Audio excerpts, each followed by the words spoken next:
En este bloque, como lo anunciamos, la cultura del teatro, en particular la cultura en general, tendrán su espacio en formato de entrevista, con mesa ampliada, a 3 sillas y 3 micrófonos, porque me acompaña Rosalía Alonso, y estaremos dialogando con Sergio Blanco, director teatral, dramaturgo.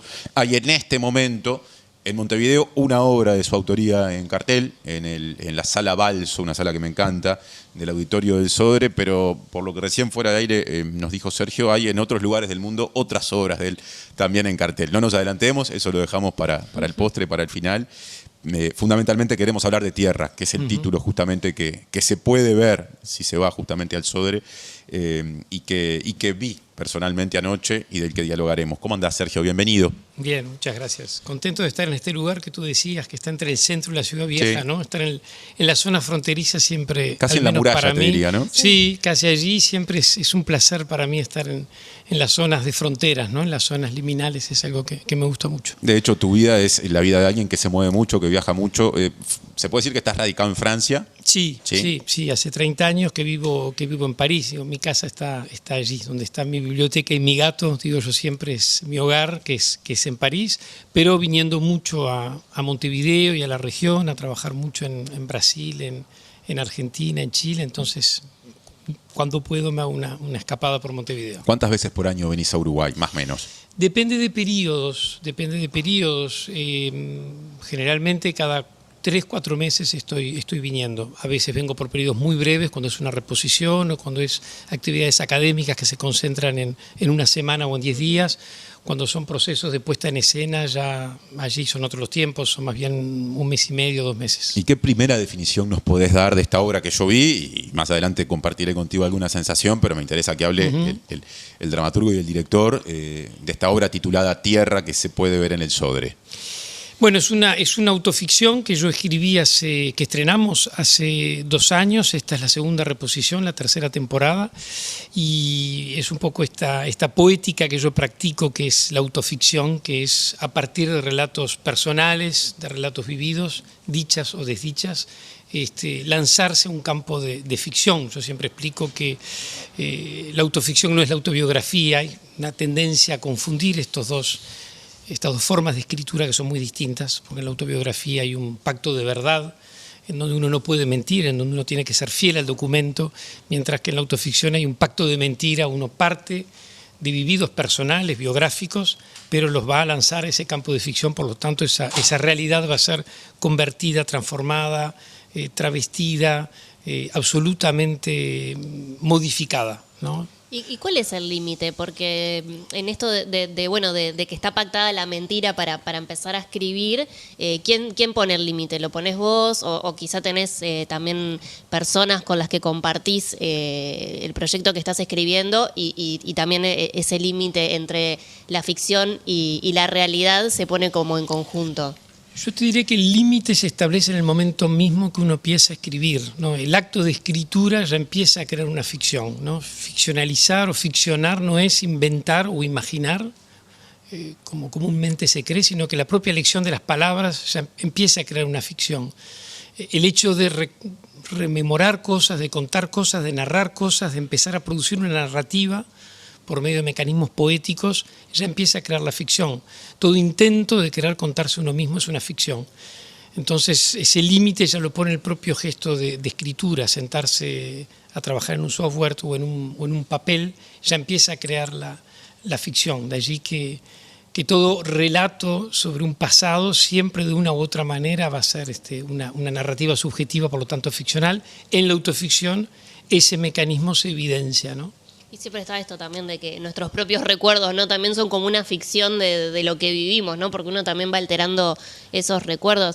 Y Sergio, vos esta manera de autoficción para escribir también es una manera en lo personal, por ejemplo, de sanar, ya yendo un poco a tierra y a esta pérdida de tu madre, que también de alguna manera es el puntapié para escribir la obra. ¿Se sana también a través de esta escritura? Sí, yo creo que sí. Creo que hay un vínculo muy estrecho entre el arte y lo terapéutico y la sanación. No solamente para quienes escribimos o para quien pinta un cuadro, para quien compone una partitura o para quien escribe una novela, sino para la persona que lee esa novela, que mira ese cuadro o que escucha esa sinfonía, el arte tiene ese efecto terapéutico. Hay algo que es muy simbólico y es que en todo lo que es la cuenca mediterránea, los vestigios de los primeros teatros construidos en el mundo de la Grecia antigua lindaban los templos Asclepios, el dios de la medicina, con lo cual desde los orígenes había una proximidad de edificios entre el espacio en donde se iba a cultivar el teatro, en donde la polis iba a enfrentarse a los problemas de la ciudad y el dios de la medicina, donde íbamos a sanarnos. Yo creo que eso de alguna manera continúa hoy en día, es decir, que todo procedimiento artístico tiene un efecto sanador, curador. La palabra cura, la palabra sana. Hay un pasaje hermosísimo de la liturgia que es: no soy digno de que entres en mi casa, pero una palabra tuya bastará para sanarme. Yo siempre digo que el arte es esa palabra justa que puede sanar. Yendo a lo que recién planteaba Rosalía, ¿no? Lo que significó la pérdida, el fallecimiento de tu madre que ocurrió en 2022 y cómo eso disparó el texto de la obra de teatro que en este momento está en cartel, titulada Tierra. Habiéndola visto anoche, se me ocurre decir, casi que como disparador justamente para hablar un poco más de la obra, que tu madre está muy presente, es el eje de la obra, aunque no está directamente representada. Y esa es la base de lo que es el duelo, ¿no? Es no hay una estar actriz que no que está. haga de tu madre. No, justamente Pero porque está. claro, porque la muerte tiene eso, ¿no? La muerte en la zona donde más duele, donde más desconcierta, es esa presencia que se toca de tan ausente, ¿no? Esa persona que no está. Por eso todo sucede en un gimnasio. Gimnasio viene de gimnos en griego, que quiere decir cuerpo, lugar del cuerpo, y ese personaje está buscando a su madre en ese gimnasio, no en una biblioteca, una sala de profesores o en un aula, sino que necesita ir a ese gimnasio porque lo que más extrañamos cuando perdemos un ser querido es la corporalidad, ¿no? Entonces, sin lugar a dudas que hay esa ambigüedad de que está y no está, esa madre que van evocando todos esos personajes, esos exalumnos, y que le ayudan al personaje, al protagonista de la obra, que es una especie de alter ego, a reconstruir recuerdos de su madre que él no tenía, ¿no? Y que eso le permite ir construyendo y elaborando un duelo de forma apaciguada y calma. Ese personaje protagonista de la obra que busca a su madre está interpretando a vos. Sí, y es Sebastián Cerantes. Es Sebastián Cerantes. El actor Sebastián Cerantes. El actor Sebastián Cerantes, que interpreta, lo dice al principio cuando empieza la obra, a Sergio Blanco.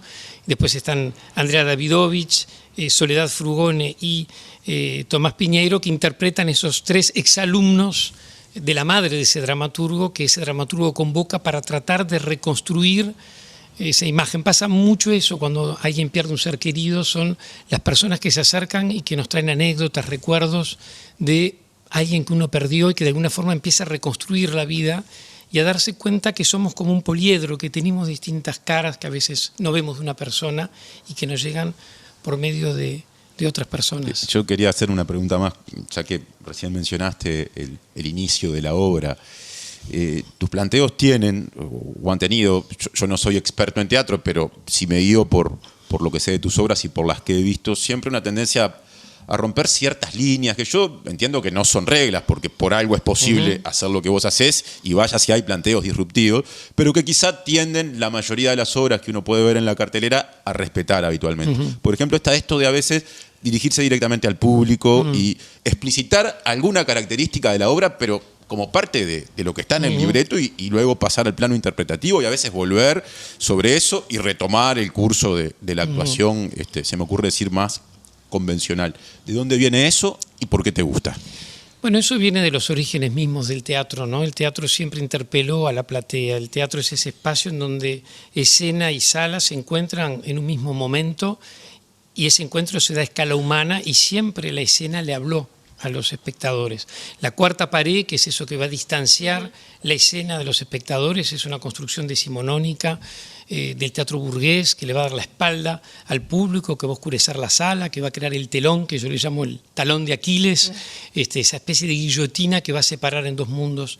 Pero el teatro siempre se hizo desde el teatro antiguo, las prácticas medievales, o el teatro de la Comedia del Arte en Venecia, o todo el teatro barroco, ya sea en Londres, en el Globe o en España, en los Corrales, o el Teatro Clásico en Francia, siempre se dio dirigiéndose a los espectadores en un acto convivial muy parecido a lo que hoy en día sería, por ejemplo, el carnaval o algunas prácticas espectaculares como las que podemos tener aquí en Montevideo. Entonces, de alguna manera, este teatro trata de buscar reencontrar ese sistema en donde nos comunicamos, en donde dialogamos con la sala. Increíblemente no es ser moderno, sino que es ser antiguo, ¿no? Yo siempre digo que me gusta ser antiguo. Verdi decía algo hermoso, decía, torniamo all'antico, será un progreso. Volvamos a lo antiguo, que va a ser siempre un progreso. Y en ese sentido me gusta eso de sentirme que estoy siendo muy antiguo cuando hago eso, al igual que cuando hago autoficción. Es un género que ya empieza con San Agustín, que se encuentra en las epístolas de San Pablo, que va a practicar Santa Teresa de Jesús, Rousseau, e incluso empieza con el pensamiento socrático de intenta conocerte a ti mismo. Es decir, que esta idea puede parecer moderna, contemporánea, o estar rompiendo barreras, y en el fondo es estar siendo... De todos modos, también es interesante cuando hay reglas, porque en este momento las reglas estipulan que tiene que haber esa ruptura, ¿no? Es interesante romperlas. Creo que el secreto de poder jugar, porque eso es un nombre de fútbol, es cuanto más seguís las reglas, mejor jugás, pero cuanto más las trampeás, más interesante es el juego. Qué placer escuchar a Sergio, porque además esto de que decís de la antigüedad del teatro, ¿no? Qué importante esto que además contabas de la elección de que ese espacio sea un gimnasio, como que nada es al azar, ¿no? Como que vas desmenuzando la obra y todo tiene un sentido. Con esto que mencionabas me hizo acordar una frase que se hizo muy viral por la serie El Eternauta, que es Lo viejo funciona, de cómo de esto de estar siempre buscando como ir a la vanguardia, pero a veces hay que volver a las raíces, que es lo que vos también estás planteando. Y yendo de vuelta a el proceso de escritura, puntualmente de Tierra, hablaste en algunas obras, y también está como en parte de esta sinopsis de Tierra, de que te pasaron cosas mientras escribías. Y a mí me interesaba que nos pudieras contar también si te había pasado en otra oportunidad, o es la primera vez que también sentís como una presencia que está allí, que baja en el momento de esta inspiración y del momento de escribir la obra.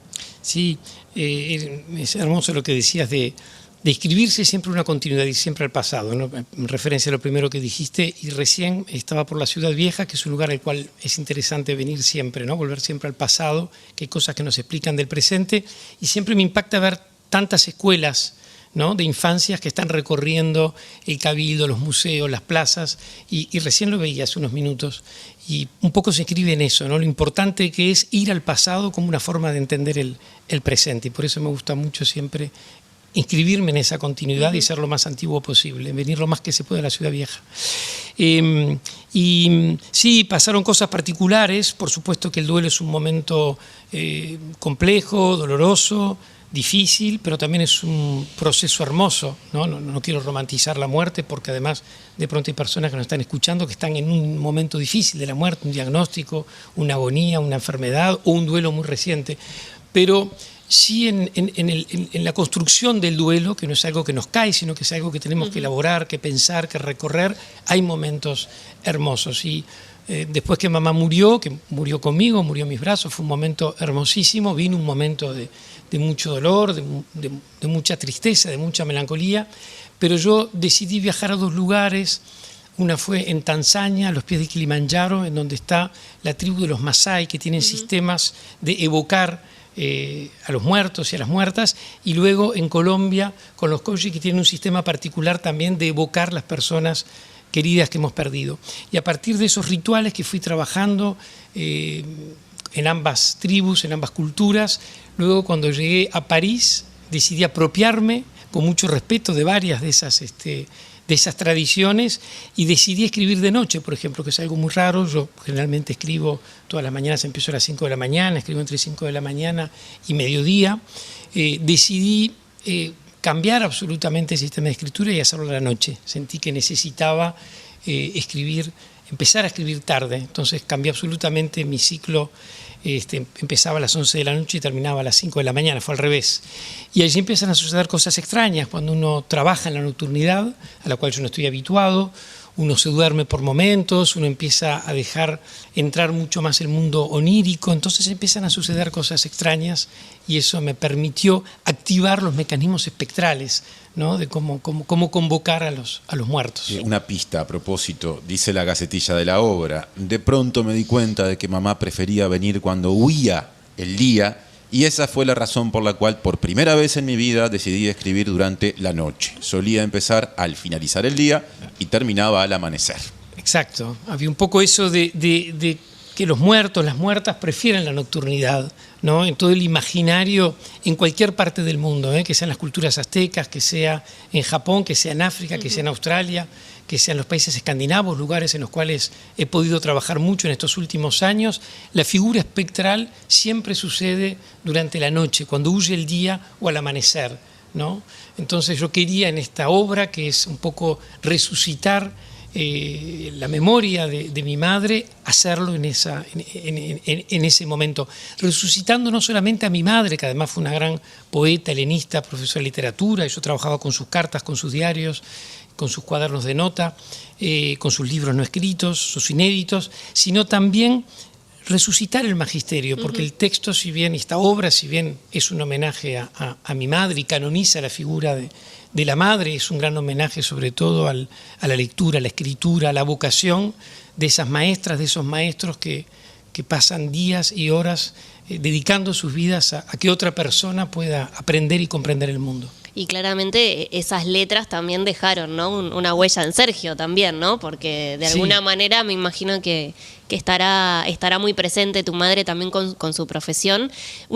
Algo que decías que también me parece importante es esto de, bueno, de ese momento que lo calificaste como hermoso, que también como es realmente cultural, cómo vivimos la muerte y también cómo vivimos el duelo, ¿no? Como que si pensamos, no sé, pensaba por ejemplo en México, una vez me tocó estar ahí y ver un cortejo fúnebre, y es tan diferente a cómo lo vivimos por ejemplo acá en Uruguay, en esta parte del mundo, que también, bueno, me trato de imaginar cómo habrás vivido eso, y también, bueno, entregarse a salir de repente de esta zona de tristeza, y bueno, también aceptar que el duelo y la partida de los seres queridos también es parte de la vida, ¿no? Que a veces es algo que nos cuesta, porque no estamos muy acostumbrados a hablar de la muerte, ¿no? Por lo menos siento que acá en Uruguay nos cuesta hablar de la muerte, pero bueno, es algo que desde el día que nacemos sabemos que es lo único que, como dice ese dicho, que tenemos seguro, ¿no? Que es la partida.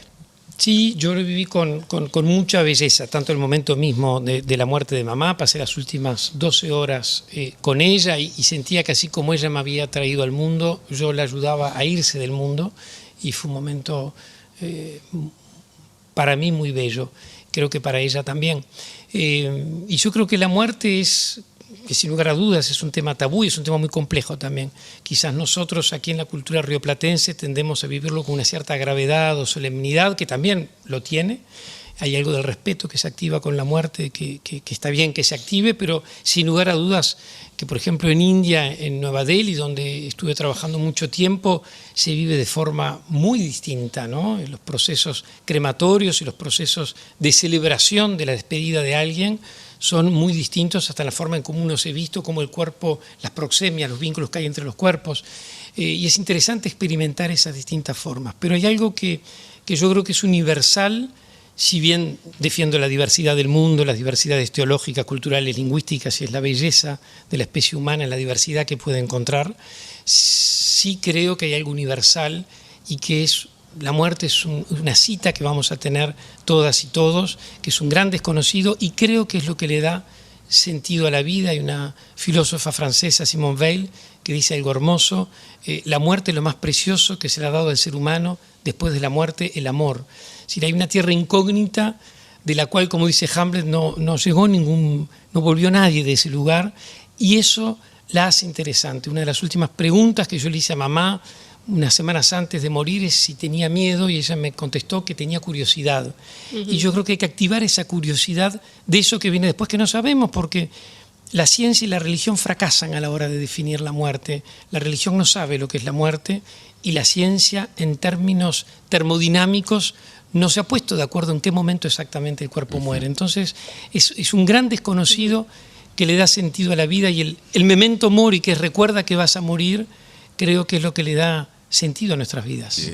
La muerte de tu mamá le dio sentido a esta obra. El protagonista de la obra, que te interpreta a vos, está cortado por ese suceso, pero también la muerte está presente en las vidas de las y los otros 3 personajes. Sí. Aclaro que no muere nadie en escena. No muere pero nadie. está presente eso. Sí, para mí era importante que este personaje encontrara 3 historias que también están atravesadas por 3 duelos, porque eso lleva un mecanismo de empatía también. Él se va dando cuenta que no está solo en el dolor, que hay otras personas que están atravesando la misma situación. Y saber, y ahí volvemos un poco a lo terapéutico, ¿no? O lo sanador que puede tener el arte, saber que hay otras personas que están atravesando el mismo dolor que uno atraviesa, nos ayuda a crear una red, ¿no? Y a sentir que no somos islas, que somos un archipiélago. Y el personaje empieza a apaciguar su dolor, hace un trayecto de un dolor extremo con el cual él empieza a un estado de gran paz hacia el final de la obra, porque entendió que hay otras personas que están siendo atravesadas por ese mismo dolor y que a veces los dolores de otras personas pueden ser mayores que los dolores que uno tiene, porque esas 3 personas en efecto están atravesadas por 3 muertes trágicas, violentas, que no suceden en escena, pero que sí relatan, mientras que su muerte de alguna manera fue una muerte hermosa, fue una muerte, como diría Simone de Beauvoir, una muerte bella.